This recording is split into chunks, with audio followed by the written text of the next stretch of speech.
Estamos de regreso y entramos en zona de reflexión, en zona de análisis en Interlínea Semanal. Me acompañan mis compañeros Denise Hernández. Denise, bienvenida. Hola, buenas tardes. Y Javier Bravo también. Javier, ¿cómo estás? ¿Qué tal? Buenas tardes. Pues el tema que nos ocupa, yo creo que en estos días, es el de la influenza, por varias aristas. Primero, por esta cuestión de que prácticamente hubo necesidad de que la opinión pública, a través de los medios, pero yo creo que sobre todo a través de los rumores que se desataron y que nos obligaron a los propios medios a abordar el tema, y al que finalmente fueron sensibles los políticos, primero para empezar a tomar acciones y segundo para evitar cometer errores tan graves como en el caso del gobernador Miguel Márquez y de la alcaldesa Bárbara Botello, irse de viaje y dejar aquí la víbora chirriando, como dicen en el rancho, ¿no? Sí, vamos, es un tema que hay una delgada línea, ¿no? Me gustaría precisar, hay una delgada línea entre la prudencia y el ocultamente, ¿no? Creo que en ese traspase se encuentran las autoridades de salud, tanto municipales como estatales. Yo creo que aquí lo que me llama más la atención es cómo se fueron planteando las estrategias para poder emitir datos reales, concisos, precisos, oportunos, sobre todo, sobre los datos y los casos que se estaban sospechando, al menos de influenza. Y comenzó la semana con muchos datos dispersos, las jurisdicciones sanitarias. Terminamos la semana pasada con eso, si se acuerdan, valoramos mucho cómo entrábamos al tema y el sábado surgió una primera nota. Entonces, los medios empiezan a sacar a la luz temas muy concretos, casos muy específicos de familias que estaban preocupadas por los casos que estaban brotando, por los rumores que estaban surgiendo, y la primera respuesta de las autoridades al iniciar la semana pues fue dar un dato. Por un lado, Octavio Villasana, por ejemplo, dar un ejemplo, pues hablaba ya de 60 y tantos casos de influenza en León, después rectifica, hubo una confusión, realmente se habla de 18 casos, por lo menos en León, pero al final la Secretaría de Salud comienza a dar datos a cuentagotas, ¿no?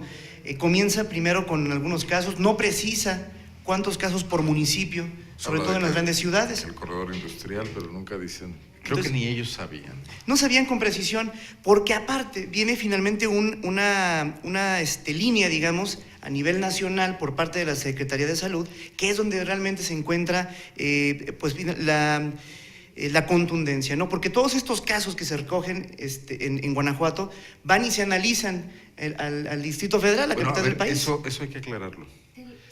Yo tuve información de muy buena fuente de que esto no es así ya. Si algo dejó el 2009 fue laboratorios en todas las entidades del país equipados para hacer el análisis. No es como en 2009 que había que ir a un solo laboratorio en la Ciudad de México.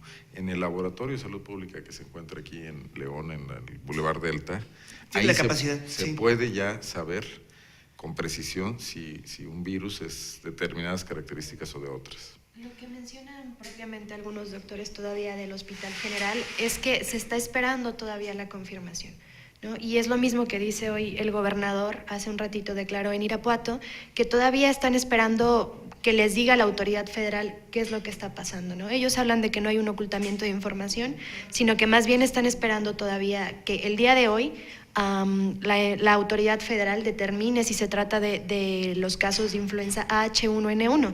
El gobernador lo que dice es, efectivamente hay influenza en el estado de Guanajuato, pero todavía no sabemos si se trata de H1N1, y yo creo que es una buena estrategia hasta que no se tenga todavía la confirmación absoluta por parte de un laboratorio, porque de no hacerse así vamos a entrar en un estado de pánico. Pero tendría que ser más rápida la reacción. Sí, o sea, yo insisto, la enseñanza de 2009 fue cómo administrar una crisis, y 4 años después, prácticamente 5 años después, tendría que haber ya en el sector salud mecanismos donde si pasan ciertas cosas, protocolos, hay alarmas, hay alertas. Y me quiero referir a una nota que publicó el periódico La Jornada el día de ayer. La Jornada habla de que en un hospital de la Ciudad de México, de la Secretaría de Salud, especializado en enfermedades respiratorias, hay un 90% de ocupación en el hospital con casos de enfermedades respiratorias agudas, que la mitad de esos casos se calcula que podrían ser de influenza. Puede ocurrir que sea una versión extraoficial, creo que es una versión extraoficial la del periódico La Jornada.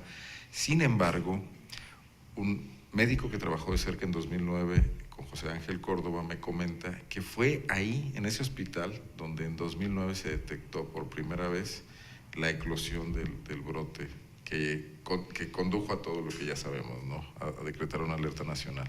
Y otra vez en ese hospital que es como un termómetro, digamos, un hospital especializado en enfermedades respiratorias.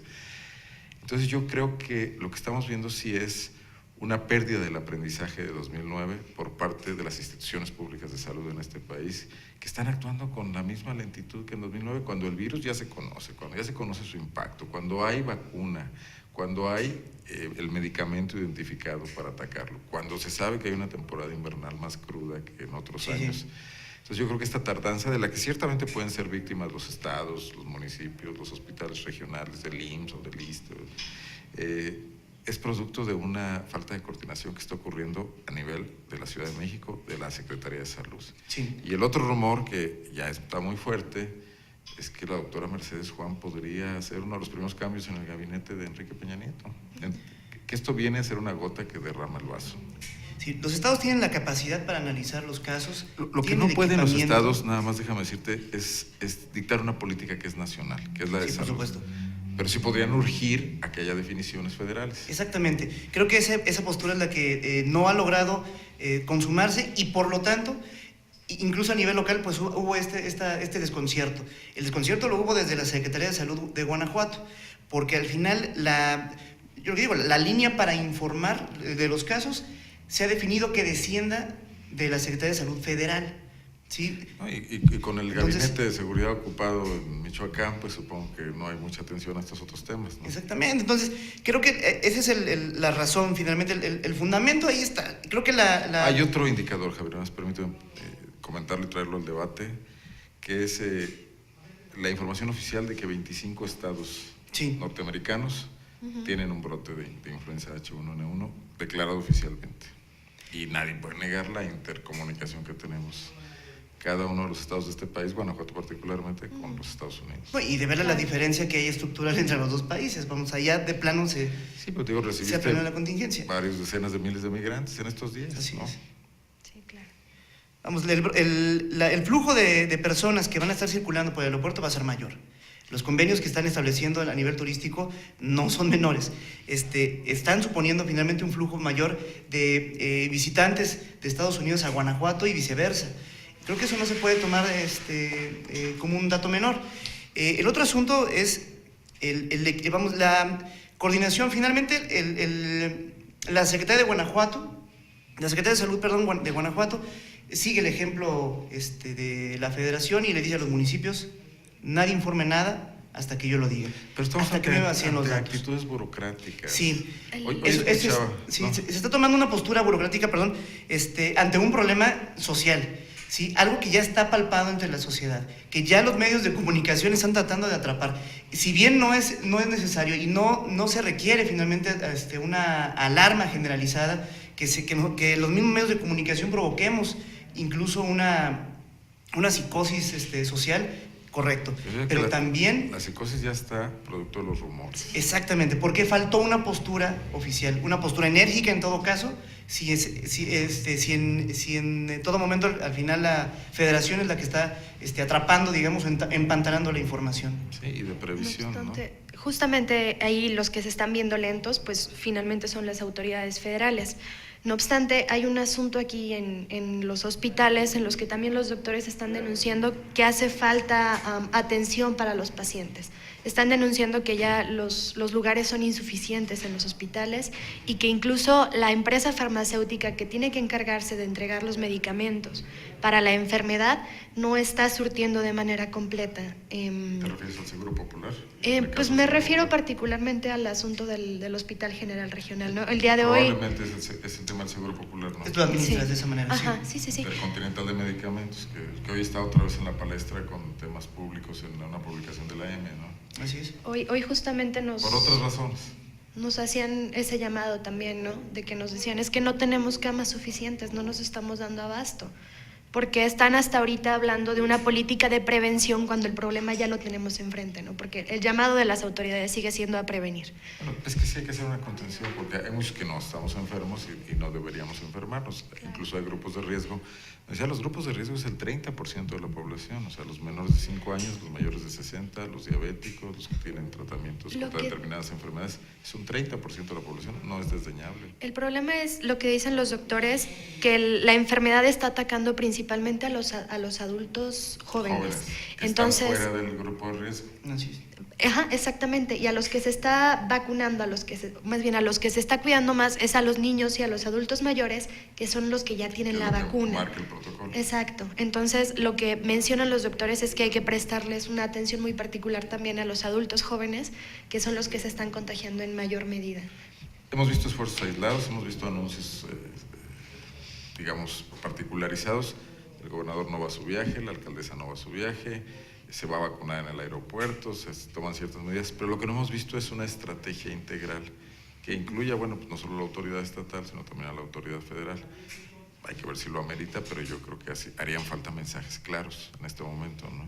La Secretaría de Salud no ha salido a dar declaraciones que yo haya visto, ¿no? No, en absoluto. Al final, el problema lo están tomando las secretarías estatales, son quienes están pues jugando un poco con el tema, todavía jugando con algunas cifras, algunos números. Lo que está en sus manos al final son estas brigadas, es utilizar este recurso que tienen para contención, para este tipo de situaciones. Y el vacío de información se llena, Javier, porque entonces surgen los casos como el que publica ayer AM también, de un caso individual, que a la hora que se relata todas las peripecias de la familia que pierde a una joven, a una hija, pues eso contribuye fuertemente. Sí, claro, a la preocupación de la sociedad. Puede ser un caso, puede estadísticamente no ser relevante, pero la historia narrada ahí, ante la ausencia de información oficial, preocupa. Es que la ausencia de información oficial, ¿qué es lo que hace? Arroja, o sea, es un balazo en el pie, porque arroja precisamente a la sociedad a los hospitales. Vamos, en ese temor colectivo de no saber, me dio gripa, pero ¿qué hago, no? Pues me voy al hospital a checar. Y entonces... No, pasan dos cosas. Ayer un entrevistado con los que habló Javier Lara, al contrario, decía, pues yo no voy al hospital porque ya me voy a contagiar, me quedo en mi casa. Puede haber casos no detectados en hogares. De todo. El asunto con la sociedad es que es un monstruo de 1000 cabezas que reacciona de múltiples maneras. Y ante esto el gobierno a veces se ve rebasado y lo hemos visto. Y el problema es que todavía tenemos el antecedente de 2009, ¿no? La gente todavía tiene como este pánico y lo tiene guardado. Yo estuve platicando. La experiencia, exactamente. Nos marcó a toda una generación. El hecho de que nos encerraran en nuestras casas dice mucho, ¿no? Entonces, estuve platicando yo con algunas profesoras de escuelas primarias y me dicen, es que me están llegando, yo tengo un salón de 18 alumnos, me están llegando 10 alumnos, me los mandan cobijados como si fueran al Polo Sur, ¿no? O sea, porque las mamás también ya están en un proceso de histeria porque pues son sus hijos, ¿no? Es algo normal. Pero ya era para que la Secretaría de Educación, por ejemplo, hubiera recorrido la hora de entrada de clases, que sería una medida mínima que se podría tomar y que no afectaría a nadie, hasta para combatir el ausentismo, que hoy también reflejábamos una opinión del líder del CENTE, en el sentido de que hay escuelas con 20% de asistencia, 80% El 80% de ausentismo actualmente. Bueno, y junto con ese tema, que bueno, para no seguir abundando, ahí está planteado la necesidad y la urgencia de una coordinación y de información transparente y fidedigna, ¿no? Pero está el tema Michoacán, que yo creo que también hay que comentar brevemente, porque está aquí muy cerca y porque hay declaraciones de los políticos locales diciendo que van a estar atentos. Hay medidas como tomar el control de la seguridad pública por parte del gobierno estatal en los municipios fronterizos con Michoacán, coordinándose con los alcaldes. Pero sin duda es algo que también obligó a esta decisión del gobernador Márquez de no viajar a Europa a una gira con motivos más bien turísticos. No turísticos personales, sino de promoción de Guanajuato, ¿no? La situación de Michoacán evidentemente tiene un impacto. Se ha visto, se ha desarrollado que los cúmulos de violencia llegan a impactarse incluso hasta la mitad del estado, hasta el centro. Celaya no precisamente es una ciudad que colinde con Michoacán, pero que sí refleja mucho de lo que sucede, ¿no? La presencia de estos grupos criminales como los Caballeros Templarios en Celaya ha sido patente durante mucho tiempo. En la otra familia michoacana también se reflejó en muchas ocasiones. Toda la franja sur del estado los municipios de Jerécuaro, Acámbaro, Coroneo, Salvatierra, Coroneo, Tarimoro, de Santiago Marabatío incluso, Moroleón y Irapuato. Moroleón y Irapuato, que es donde se ha reflejado de forma muy crítica la presencia de los grupos armados criminales y la presión que ejercen sobre el empresariado en esa zona, ¿no? El poco que hay está maniatado, ¿no? Está traumatizado. Entonces, ¿qué es lo que sucede con la violencia en Michoacán? Impacta directamente, porque para esos grupos criminales,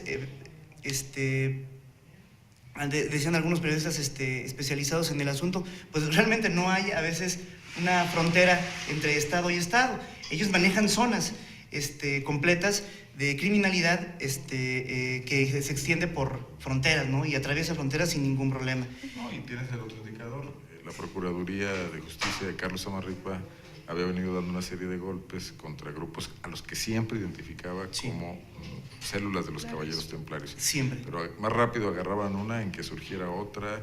O sea, sí había un plan de este grupo delincuencial para Guanajuato. Sí había una intención de penetrar y de hacer aquí, medrar en Guanajuato con la extorsión, con el secuestro, con el control de los tianguis, por ejemplo, que es el caso de Celaya, ¿no? Así es. Entonces, hay esos vasos comunicantes que tendrán un comportamiento, no sabemos en qué sentido, ahora que se viene la intervención federal en Tierra Caliente. Ese es el problema, que no se sabe cómo va a impactar. Lo que se sabe es que impacta, porque ya puede ser para bien, ¿eh?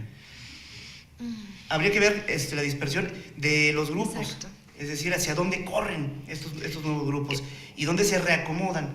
Porque lo que está pasando en Michoacán, amén de todo esto que sucede como un problema social y político, como lo decía hace un momento el diputado Miguel Alonso Raya, el problema es que realmente no hay una estrategia de contención por parte de los gobiernos de los 3 niveles en la parte de Michoacán. Es decir, el plan va directamente a otro tipo de fenómenos. Allá se enfrenta también el asunto de las policías comunitarias, también se atiende a una crisis política. Entonces, realmente las baterías están enfocadas en un escenario del que Guanajuato... El infarto está en Michoacán. Sí, pero del que Guanajuato realmente no es propiamente un protagonista. Exacto. Entonces, ahí es donde creo que el gobierno del Estado tiene que aplicarse de lleno, porque se sabe finalmente que el apoyo de la Federación, pues, estará finalmente en el Ejército, estará a lo mejor en la Policía Federal, pero la estrategia... Por ejemplo, los comandantes de la Policía Federal asignados a Guanajuato están en este momento en Michoacán. Exactamente. El esfuerzo federal está en Michoacán. Pero que el asunto también es que en este momento no se está combatiendo particularmente a los caballeros templarios, ¿no? O sea, se está combatiendo a las autodefensas. Entonces, más allá de que sí haya un descuido... Ahorita discrepo un poco de eso, pero ¿sí? termina. Más allá de que haya un descuido como en la seguridad particularmente del Estado, sí hay como todavía atención centrada hacia otro lado, porque finalmente a la Federación se le estaba yendo de las manos el gobierno de Michoacán. Con el surgimiento de las autodefensas. Ya no se diga el gobierno de Michoacán, que ya parece ya no pintado. Yo creo que las autodefensas son las más fáciles de tratar de ser controladas porque están ahí, son públicas, no están escondidas, no están metidas en la sierra, es el agricultor, es el médico, sí, es el tendero, están ahí con sus armas, ¿no? Una intervención para hacer respetar el Estado de Derecho sería increíble si no llegan y obligan a estos grupos que son paramilitares, de hecho, a desarmarse, ¿no? Sería una estrategia. La sospecha que existe es que el propio ejército o la propia Policía Federal o fuerzas del Estado pudieron haber armado a los autodefensas, ¿no? La estrategia de intervenir para frenar la delincuencia en Michoacán quedaría muy vulnerada si es un acompañamiento de paramilitares y militares. Parecería eso sí, una burla, como lo que están señalando algunos actores, sí, políticos, ¿no? El Estado no puede llevar por un lado a grupos paramilitares, como ocurrió en Argentina, como ocurrió en tantas naciones, fuera de control, ¿no? O sea, las instituciones son el Ejército, la Policía Federal son los que deben actuar. Entonces, ahí hay parte de un control político. Quizás la gran función de las autodefensas fue haber generado el clima para justificar la intervención como se está dando, que está vulnerando la autonomía del Estado de Michoacán totalmente, porque es un débil convenio de voluntades, sí, el que prácticamente está desapareciendo los poderes de un Estado, ¿no?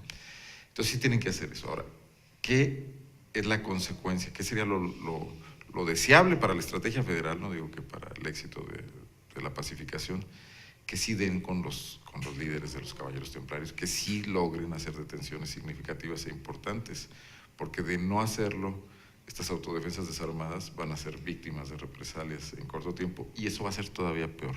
Si fuese asesinado o fuese ejecutado un líder de un grupo de autodefensas que entregó las armas, también generaría una grave crisis política. El asunto está en un hilo muy delgado, sí, todo, ¿no?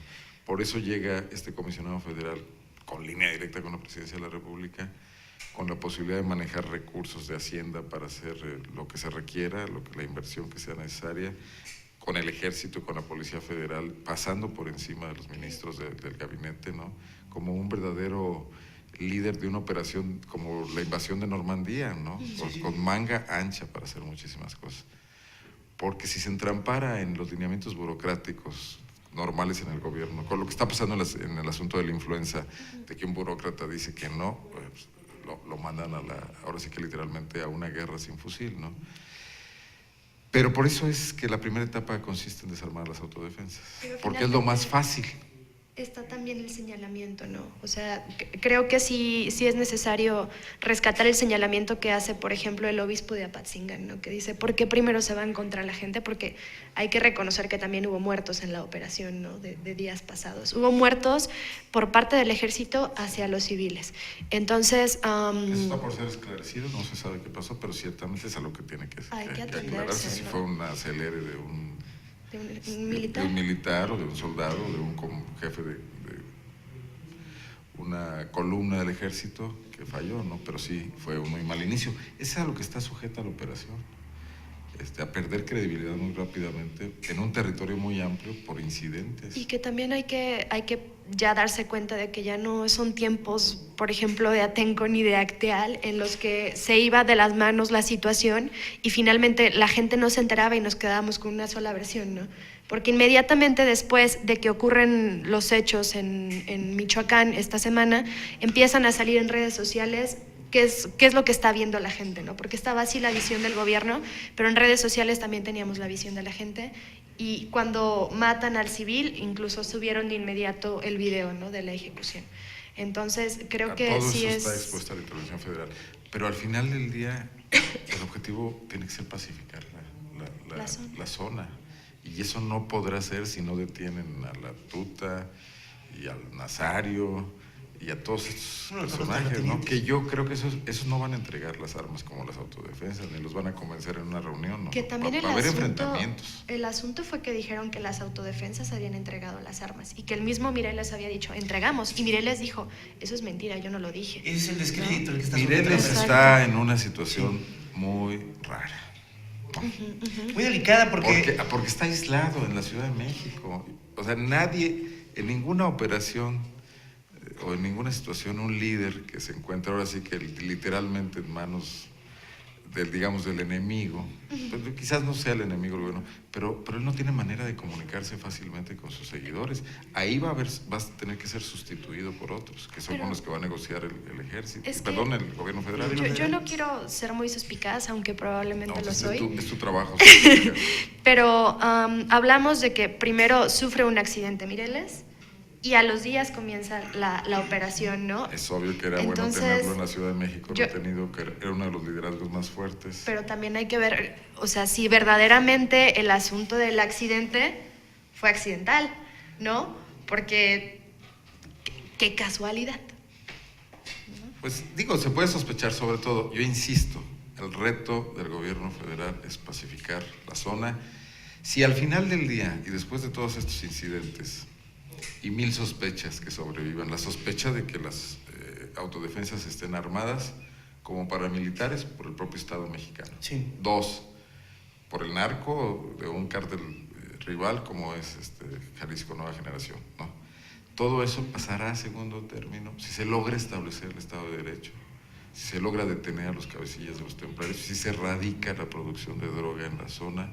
Si eso pasa, si fue accidente o no fue accidente, si eso no pasa y esto se convierte en una especie de Vietnam, con el ejército enfrentándose y ocupando territorio y desocupándolo, y con una situación como ha pasado muchas veces en Centroamérica, de una guerra prolongada, la estrategia se va a caer.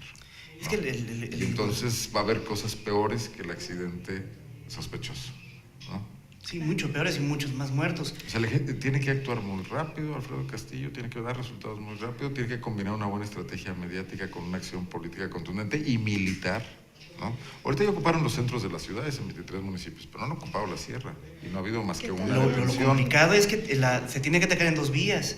Como si solamente... El problema es que el iniciar finalmente con el desarme es una medida que se lee políticamente mal. Porque aquí las autodefensas están brillando ante la escena pública como lo... A ver, no creo que estén brillando. Hay sospechas sobre las no, autodefensas, claro. De su origen, hay sospechas sobre la cantidad y calidad de su armamento. Pero Sí, también hay un pero señalamiento hacia el gobierno federal por su inacción. Pero el gobierno es el gobierno. O sea, el gobierno tú lo puedes Sí, criticar, claro. pero está constituido. Y las Claro. autodefensas son grupos de facto a los que les puedes encontrar muchísimas objeciones. Sí. O sea, muy rápidamente puede pasar de largo el hecho de que son pobres gentes que se armaron para defenderse, porque empiezas a arrojar... No puede haber grupos armados aquí. No, por tomando supuesto la que ley no. en sus manos, porque eso hace que no exista el Estado. Claro, ¿no? claro. Y nos pone en la situación de un país africano, ¿no? Donde de los niños soldados. Aquí hay niños Sí. soldados, al rato ese Claro. tema también va a surgir, ¿no? Donde cada quien hace las peores atrocidades Claro. porque el asunto es tribal. Me hiciste esto, me mataste a mi hijo, ahora voy yo y te Ahora mato voy al yo. Estás tuyo. violentando lo que Weber llamaba el monopolio de la violencia legítima, ¿no? Ahí das en el Es clavo, eso. ¿no? Es eso. O sea, siempre va a ser preferible un gobierno regular o malo que respete ciertos estamentos legales,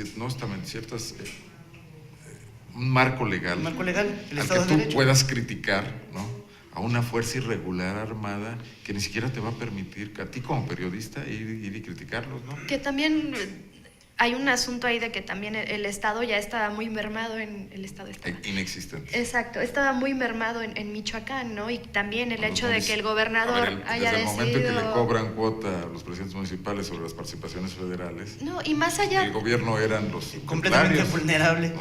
¿no? Y también el asunto plata o plomo, ¿no? Con los mismos funcionarios o con los policías. Ahí estás hablando de que hay una fuerza estatal endeble completamente ante un poder fáctico que finalmente también está ahí. Es que al final del día la familia michoacana y los caballeros templarios establecieron el único modelo de una especie de narcoestado en México. No lo tenía nadie. O sea, los Zetas, Pacífico. el grupo de Sinaloa y todo esto son grupos delincuenciales que se mueven en los márgenes de la sociedad, pero no tenían territorio. Y los templarios han llegado a tener territorio, a gobernar municipios, a ejercer actividades productivas. Corromper todos los niveles de gobierno. Bueno, a ejercer un Establecidos. gobierno, ¿no? Sí. A vender y comprar limones y aguacates, poner impuestos, ¿no? No, bueno, Entonces, por eso es financiaban importante. escuelas, es prácticamente el narco arrebata al Estado. Negociaban con los políticos de Morelia, Sí, negociaron por supuesto. con Fausto Vallejo, Sí. negociaron con María Luisa Calderón. O sea, era una fuerza político-delincuencial con espacio territorial. Yo creo que para el Estado mexicano es prioritario atacar eso y ya después seguir la lucha contra los demás cárteles que no tienen eso. Porque aquí ya hay una laceración. Eran dueños del puerto de Lázaro Cárdenas. ¿Cuánto cuota no han cobrado en ese momento? Sí, hay una Significa laceración profundísima. territorialidad. El laceramiento del Estado es profundísimo en Michoacán. Coincido, tiene que ser una prioridad, pero yo creo que sí se deben de dar en 2 vías. Y estas 2 vías es precisamente dar resultados en la parte delincuencial, realmente dar con los cabecillas de estas organizaciones. Hacerlo muy rápido. Hacerlo muy rápido, tiene muy poco tiempo, pero con la agravante de las autodefensas.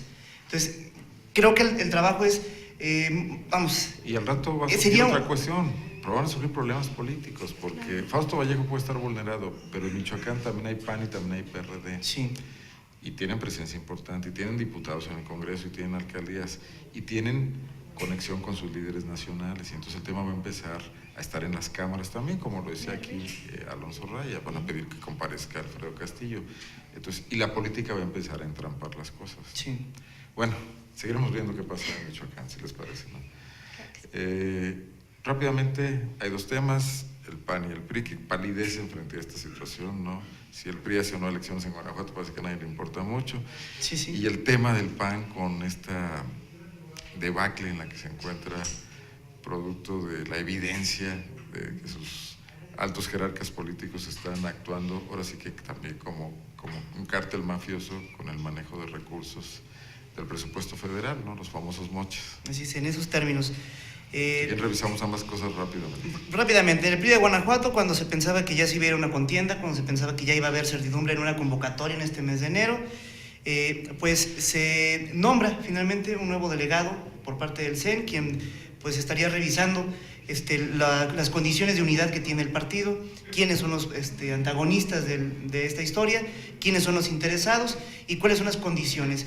Y sorprende en el sentido de, quizás no, yo diría en extensión de la convocatoria, porque se venía extendiendo y se veía venir que se iba a seguir extendiendo la emisión de la convocatoria, pero sí en la insistencia de un candidato de unidad, porque ya se estaban perfilando dos frentes pues prácticamente pintados. Por un lado Alejandro Lara, en el ala del movimiento territorial. Pero ahí siguen.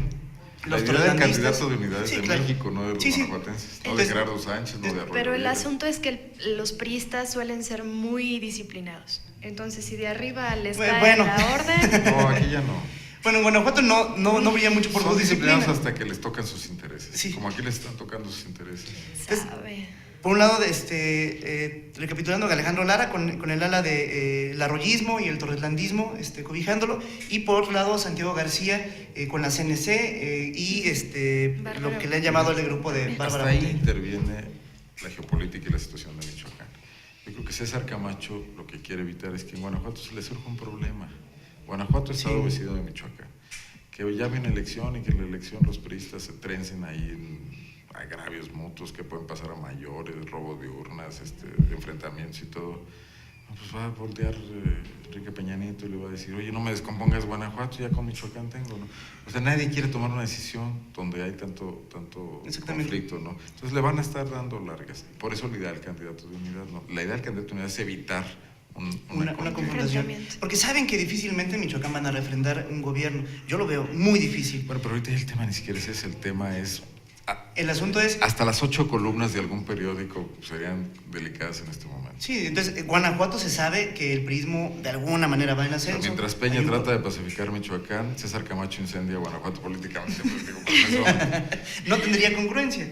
Entonces, pues bueno, se hace finalmente este anuncio. 60 días más, estaríamos hablando de que en marzo se emitiría la convocatoria para la dirigencia estatal. te apuesto lo que quieras que en marzo van a decir que otros... Otros dos. Es muy probable. Pero Realmente, creo que a nadie le importa. las baterías, es decir, es una elección política, una elección partidaria que prácticamente no tiene interés en este momento más que de los interesados. Realmente ese es el asunto, el Y los trasfondo. interesados no pueden tomar decisiones, las toman en México. Lo En único México que están pueden ocupados hacer en es otra eso, cosa. exacto. Lo único que pueden hacer es sembrar simpatías de aquí a que inicie el proceso formal. Es realmente lo que se Pero podría... están atrincherados, ya no hay... Las simpatías ya ni siquiera es tema porque están los que están de un lado, los que están del otro lado y los que están en medio que a ambos les dicen que sí los van a apoyar. El asunto No es... hay una claridad, exactamente. El asunto es que cuando el CEN mande la orden... pues El esa CEN va a no ser quiere la mandar la orden, esa es la tragedia. Bueno, Fernando Moreno Peña no viene como delegado, es un delegado regional para varios estados. Exactamente, sí. La Secretario delegada regional. es la que va a llegar en estos días, es una mujer que es la segunda de a bordo de José Encarnación Alfaro en la Secretaría de Organización, no recuerdo su nombre en este momento, que va a ser una delegada en funciones de presidente. Le van a dar las gracias a Rubén Guerrero, que regresa a Celaya como regidor. Ah, ok. Sí. Y en esa figura, esta delegada, o sea, es como si Pablo Moreno Cota se quedara al frente del partido. Ujú.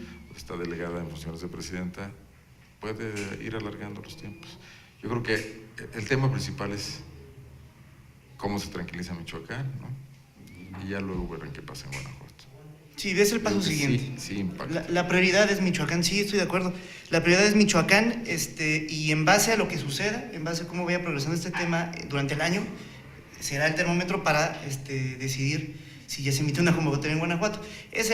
Yo creo que en este momento para el priismo nacional, pues Guanajuato es lo más importante de lo menos importante, realmente. Exactamente. Es lo menos importante de lo menos importante, al contrario. Bueno, le damos al último. O sea, a nadie le importa. Es realmente un proceso estatutario que tenían que dar. Sí, bueno, ya ocupamos demasiado tiempo analizando el PRI porque realmente sí es tan poco importante, ya no le consideramos tanto tiempo. Ya platicaremos aquí con dos de los actores la semana que entra, viene Santiago García y viene también Alejandro Lara. Y habrá que preguntarles a ellos si no es importante. Les preguntaré. El PAN, rápidamente. Bueno, con el PAN, pues... Mañana hay Consejo Nacional, ¿no? Hay Consejo Nacional, llegan nuevamente golpeados cuando se pensaba que ya todo estaba, de alguna manera había cesado el fuego amigo. Tensos y enfrentados. Bueno, nos sorprenden con más información. Resulta que, pues, este asunto del moche en Celaya, este tema como que ya se había empantanado un poco entre los medios. Por las vacaciones, Las no vacaciones. por otra cosa. Realmente es un tema que pareciera que se había desviado demasiado porque se fijó demasiado la atención y quisieron en el PAN desviarlo por el asunto del fuego amigo, de las declaraciones sin autor y de las acusaciones informales, porque hasta el momento no hay ningún un proceso real, formal, que investigue esta colusión de diputados federales extorsionando a alcaldes para fijar por ahí una comisión en la gestión de recursos públicos. Pues se difuminó un poco el tema, pero resulta que pues todo parece indicar que un problema político local en Celaya destapa nuevamente la cloaca, se filtra a los medios de comunicación, no cualquier medio, un medio nacional en Reforma, un audio en el que el alcalde de Celaya, Ismael Pérez Ordaz, le expone a su cabildo, al ayuntamiento, la situación que le exponen los diputados federales.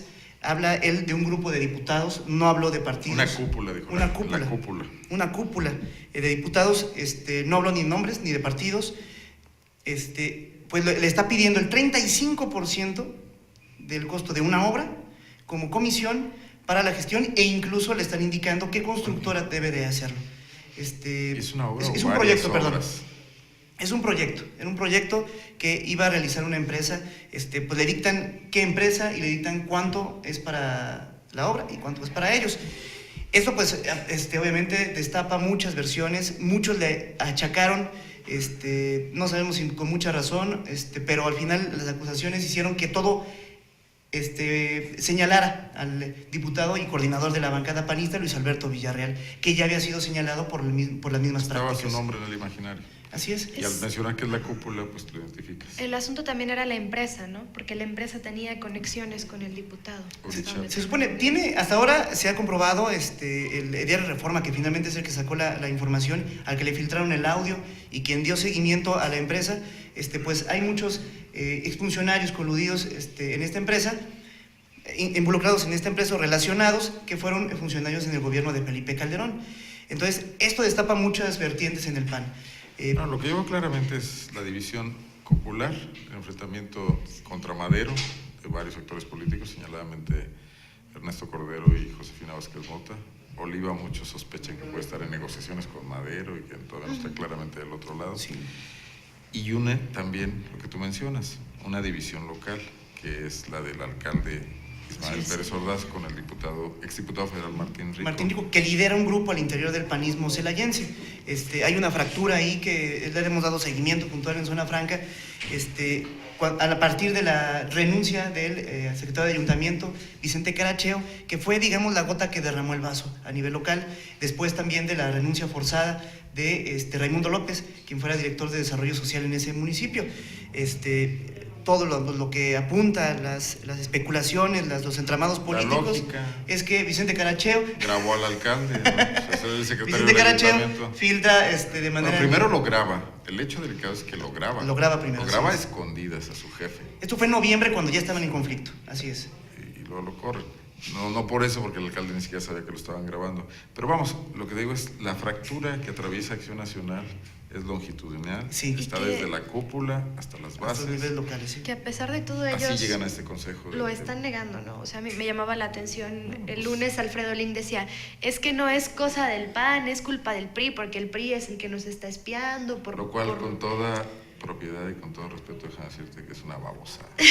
Pero yo ya no traería a Lin a esta mesa porque no se me hace serio, ¿no?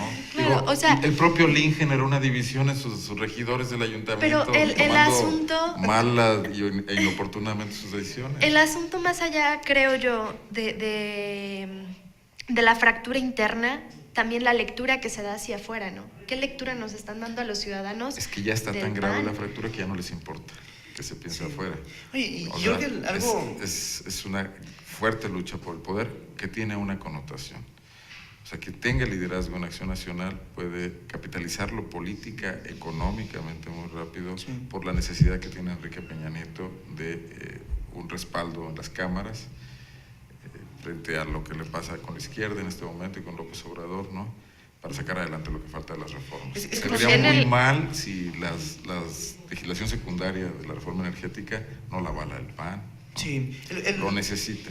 el asunto es que es crucial la elección del PAN, es muy importante para el PRI, la elección interna en el PAN, porque finalmente girarías y darías una postura Claro. política. Con Gustavo Madero, con la ala de Gustavo Madero, se han entendido muy bien. Y para el PAN es muy importante cobrar eso muy bien. Pero- Sí, claro. Digamos, también- ya Madero le cobró a Peña Nieto el gobierno de Baja California, Sí, nada por supuesto. más. Es parte por de el él. respaldo que le ha dado, ¿no? Es parte de... El servicio que le hizo una reforma energética de que fuese aprobada es la del PAN y no la del Es PRI, que parte. además la que requerían las empresas extranjeras, pues eso no tiene precio, ¿no? Que también el asunto es, o sea, el ala, como dices tú, Javier, el ala panista que dice, oye, nosotros, nuestra naturaleza es de oposición, ¿no? O sea, no podemos estar sirviendo a los intereses de Peña Nieto. Ya no hay esa. Pues se supone que Estaría sí, en las todavía bases, hay algunos estaría en ahí. las bases, es en las que anda Oliva en su búsqueda, no las encuentra mucho, porque yo creo que Oliva también tiene muchas debilidades que negociar, entre otros sus asuntos en Guanajuato. No, al parecer una seria crisis, porque Sí. esa expresión que tú dices que sí debe existir por ahí en alguna parte, no está reflejada en los actuales líderes, tampoco en Ernesto Cordero. Está muy Pero, desdibujado. el país. asunto- Ni ahí tampoco en es- Felipe Calderón, que lo que quiere también es paz con Peña Nieto. Pero yo a lo que volvería es a lo mismo, ¿no? O sea, la lectura que se está dando al exterior, porque si dentro ya no hay una figura de oposición, fuera tampoco la hay, Pero mira, ¿no? lo que tú me dices es como si un enfermo terminal le preocupara la cara que tiene. O sea, el asunto es tan grave que ya la lectura que dan hacia afuera es lo que menos les importa. Pero finalmente, o sea, su función sería ganar elecciones, ¿no? ¿Cómo vas a votar tú? Que todavía está un poquito lejano, pues, pero al final los que le dan el triunfo a un partido político en una elección son los ciudadanos de afuera, no los de dentro. Pero tú como panista que busca el poder, de nada te sirve un pan fuerte si estás fuera de la cúpula, ¿no? Te sirve un pan fuerte cuando estás en la cúpula. Ahorita es la gran disputa por los restos del naufragio después del 2012. Una vez que alguien se quede con esos restos, tratará de reconstruirlos. Pero mientras no sean de nadie, pues, es luchar por todo o por nada, ¿no? Por eso la crudeza de lo que estamos viendo. Pero bueno. El hecho es que el panismo pues va todavía de capa caída, no se ve cuándo termina el Ese es conflicto. el efecto de la crisis, pues, lo que tú Así dices. es. Y hay quien se preocupa y dice, ¿cómo estamos viéndonos ante la sociedad? Pero no puede hacer nada por mejorar, porque frente está alguien que no le importa eso, sino le importa hacerse con un pedazo de poder, como Claro. en Celaya Martín Rico, Exactamente. que no está valorando que Ismael Pérez Ordaz fue la única manera que tuvieron de ganar la elección después de un grave desprestigio del partido, y lo que quiere es el ser presidente municipal a como sea el lugar, y eso Así es. significa adueñarse del partido y ser el candidato en 2015. No está valorando. Permea, o sea, es que realmente es parte de una cultura política que parece que se ha extendido por todos los sectores del PAN. En Guanajuato mismo hay divisiones profundísimas a nivel local en las alcaldías que les quedaron después del 2012. Yo creo que la radiografía estatal no dista mucho de la nacional, y el problema es Creo que la fractura es longitudinal, exactamente. transversal. Exactamente, entonces creo que no hay salida pronta. Yo creo que pronto veremos una respuesta. La grabación también de Ernesto Cordero la semana pasada también es parte de esta respuesta, es parte es asintomático de la situación que vive el PAN, y pues veremos por los Estaremos siguientes días. atentos al Consejo Político este fin de semana, sábado sobre todo, ¿verdad? Así es, Al sábado, pues veremos primero si hacen, A ver si no pasa si que logra nada el más quórum. no hay quórum y no hay Creo que es el primer reto que enfrenta el PAN en estos días. Bueno, pues gracias. No te decepciones tanto por los panistas. No. Cada Denise quien y su Javier, casa. muchas gracias. Hasta aquí la revista de la UNA este viernes. Muchas gracias por acompañarnos a lo largo de la semana y el día de hoy. Lo esperamos el próximo lunes. Muy buenas tardes. Muy buen fin de semana también. Gracias. Buenas tardes.